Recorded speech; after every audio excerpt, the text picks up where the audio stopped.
శుభోదయం. నా పేరు ఎం జయరాజ్ముని. నేను 6th MLS నుంచి వచ్చాను. ఈరోజు నేను నచికేతుడి కథ గురించి చెప్తాను.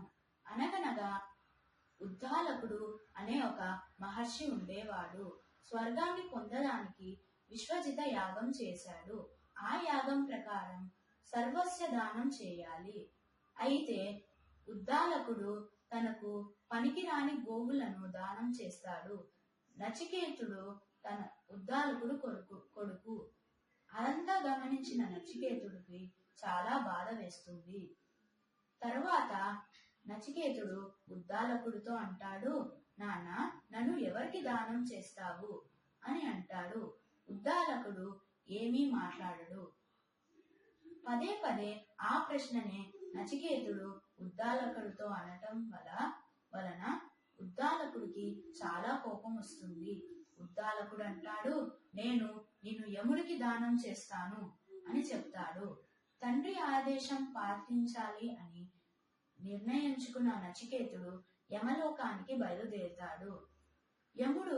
యమలోకానికి వచ్చిన తర్వాత అక్కడ యముడు ఉండడు.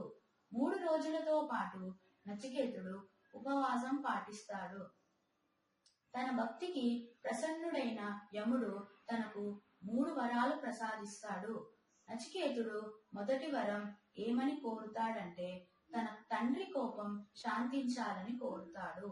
రెండో వరం ఏమని కోరుతాడంటే స్వర్గాన్ని పొందడానికి అగ్ని విద్య అంతా బోధించమని యముణ్ణి కోరుతాడు.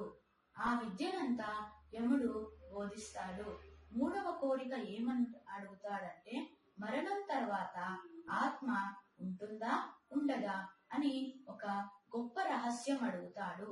దానికి జవాబు చెప్పలేన యముడు ఏమంటాడంటే, నచికేత, నేను ఈ ప్రశ్నకు నీ వరాలు తీర్చలేను. ఎందుకంటే ఇది ఒక పెద్ద రహస్యం. దీని బదులు నేను నీకు ఏ వరమైనా ఇస్తాను.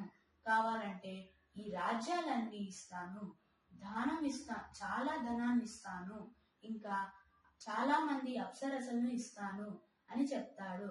చిన్న పిల్లవాడు అయిన నచికేతుడు అవన్నీ ఏమీ అవసరం లేదు అని, నాకు నిజమొకటి చెప్పండి అని కోరుతాడు.